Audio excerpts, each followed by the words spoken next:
اعوذ باللہ من الشیطان الرجیم بسم اللہ الرحمن الرحیم السلام علیکم۔ ویلکم ٹو مائی چینل ہوپناک نائٹ۔ امید کرتا ہوں آپ سب خیریت سے ہوں گے، خوش ہوں گے اور ٹھیک ہوں گے، اور ہمیں دعاؤں میں ضرور یاد رکھیں۔ اور اگر آپ نے سب سے پہلے چینل کو سبسکرائب نہیں کیا تو چینل کو سبسکرائب کریں اور بیل آئیکن ضرور دبائیں۔ یہ آپ کے سامنے میری جی میل شو ہو رہی ہوگی، اس پہ آپ مجھے جو آپ کے پاس سٹوریز ہیں وہ آپ مجھے بھیجیں تاکہ میں آپ کے تھرو لوگوں تک وہ سٹوریز پہنچا سکوں اور لوگوں کو۔ اور میں نے ڈسکرپشن میں اپنا نمبر بھی دے دیا ہے، آپ مجھے وائس نوٹ بھی کر سکتے ہیں، میں آپ کے وائس میسیج سنوں گا، کہانی سنوں گا اور لوگوں تک پہنچاؤں گا۔ تو چلیں آج کی کہانی سٹارٹ کرتے ہیں۔ بسم اللہ الرحمن الرحیم۔ ایک چھوٹا سا گاؤں تھا جہاں کے لوگ آپس میں مل جل کر رہتے تھے۔ گاؤں میں ایک خاص گھر تھا جو شہر کے بہت دور ایک الگ جگہ پر تھا۔ وہاں رہنے والے لوگ کہتے تھے کہ اس گھر میں کچھ عجیب ہے، لیکن کوئی بھی سچائی کو ٹھیک طرح سے نہیں جانتا تھا۔ ایک دن گاؤں میں ایک نیا پریوار آیا، اس کا نام شرما پریوار تھا۔ شرما جی، ان کی پتنی اور ان کی ایک بیٹی رہتی تھی جس کا نام ثانیہ تھا۔ وہ لوگوں نے سنا تھا کہ گاؤں میں ایک خوفناک چڑیل رہتی ہے، لیکن انہیں پتہ نہیں تھا کہ وہ کہاں ہے۔ انہوں نے اس چیز پر اتنا دھیان نہیں دیا، انہوں نے اس گھر کو کرائے پر لے لیا۔ پہلے کچھ دنوں تک سب نارمل تھا، لیکن پھر گھر میں عجیب چیزیں ہونے لگی اور رات کو آوازیں سنائی دینے لگی۔ کچھ چیزیں ادھر ادھر چلی جاتی تھی، لیکن جب کوئی دیکھتا تو وہ کچھ نہیں دکھتا اس کو۔ شرما پریوار ڈر گیا، لیکن انہیں اسے اگنور کیا اور سوچتے تھے کہ شاید یہ سب ان کے دماغ کا کھیل ہے جو وہ وہاں سے سوچ کے، اور ان کو علم ہوا تھا کہ اس گھر میں چڑیل ہے یا اس گاؤں میں چڑیل ہے، تو وہ اس ذہن سے انہوں نے اگنور کر دیا کہ شاید یہ ہمارا ہی وہم ہو سکتا ہے۔ پھر ایک دن ثانیہ نے اپنے کمرے میں جا کے ایک کھوج شروع کی۔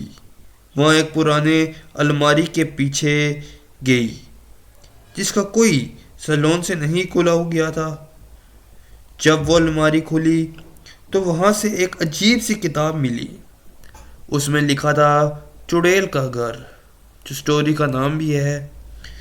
ثانیہ نے کتاب پڑھنا شروع کیا اور اسے پتہ چلا کہ اس گھر میں ایک چڑیل رہتی ہے جو دلہن بن کر لوگوں کو اپنے جال میں پھنساتی ہے۔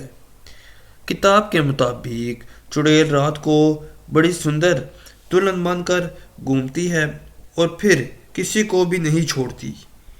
ثانیہ نے اپنے ماں باپ کو سب کچھ بتایا، لیکن انہیں اس پر یقین نہ آیا۔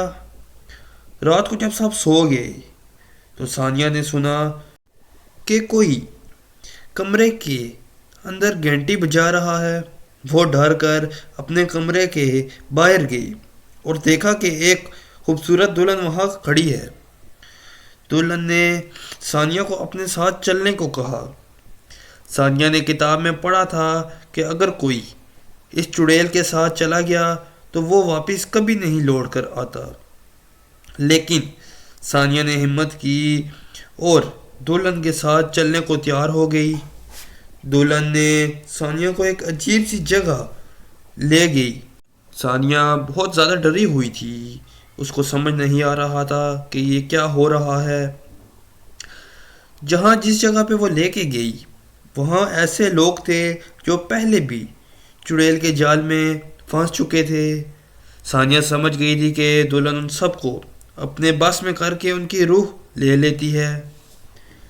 وہ لوگوں کی روحیں بھٹک رہی تھی وہاں، اور ثانیہ نے دیکھا کہ وہاں ایک دلہن بھی ایک بھٹک رہی ہے، تو وہ اس کے پاس گئی اور اس نے دلہن سے پوچھا کہ تم یہاں کیا کرتی ہو؟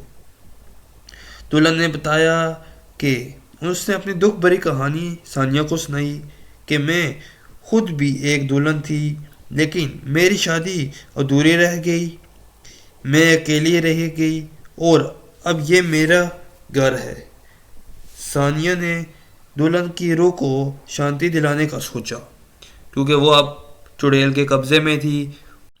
وہ چڑیل بہت زیادہ خوفناک تھی، اب ساری روحیں اس کے قبضے میں تھی اور وہ وہاں سے بچ نکلی، اور اس نے یہ اپنے آپ سے وعدہ کیا کہ وہ ان سب کو شانتی دلوائے گی۔ وہ ایک پیر کے پاس گئی، اس نے اس پیر کے بارے میں یہ سنا تھا کہ یہ چڑیل کو اپنے قبضے میں کر سکتے ہیں، تو وہ اس کے پاس گئی، جس کی وجہ سے تمام روحوں کو شانتی مل گئی، اور ثانیہ واپس گھر کی طرف لوٹ گئی۔ گھر واپس آنے پر اس نے اپنے ماں باپ کو سب کچھ بتایا، اور انہوں نے بھی یہ بات اب مان لی اور گھر خالی کر لیا۔ اس کے بعد شرما پریوار نے وہ گھر چھوڑ دیا اور پھر کبھی واپس گاؤں کی طرف نہ لوٹ پائے۔ اس دن کے بعد کسی نے وہ گھر کرائے پر نہیں لیا اور وہاں کوئی بھی نہیں رہنے آیا۔ گاؤں میں پھر شانتی بنی رہی، لیکن لوگوں کے دل میں ہمیشہ اس گھر کو لے کر خوف اور ڈر رہتا تھا۔ ہمیں ہمیشہ یہ خیال رکھنا چاہیے کہ کچھ چیزیں ہماری سمجھ سے باہر ہوتی ہیں جنہیں ہم سمجھ نہیں سکتے۔ تو یہ بھی ایک کہانی تھی، یہ مجھے ایک دوست نے بھیجی تھی کہ یہ کہانی اس نے اپنے جو ہے گاؤں کی سنی ہوئی تھی، اب حقیقت ہے یا نہیں یہ تو مجھے نہیں پتہ، لیکن اس نے بتایا تھا کہ یہ کہانی ہمارے گاؤں میں پیش آئی تھی تو آپ لوگوں تک پہنچائیں، تو میں نے سوچا آپ تک یہ کہانی پہنچائی جائے۔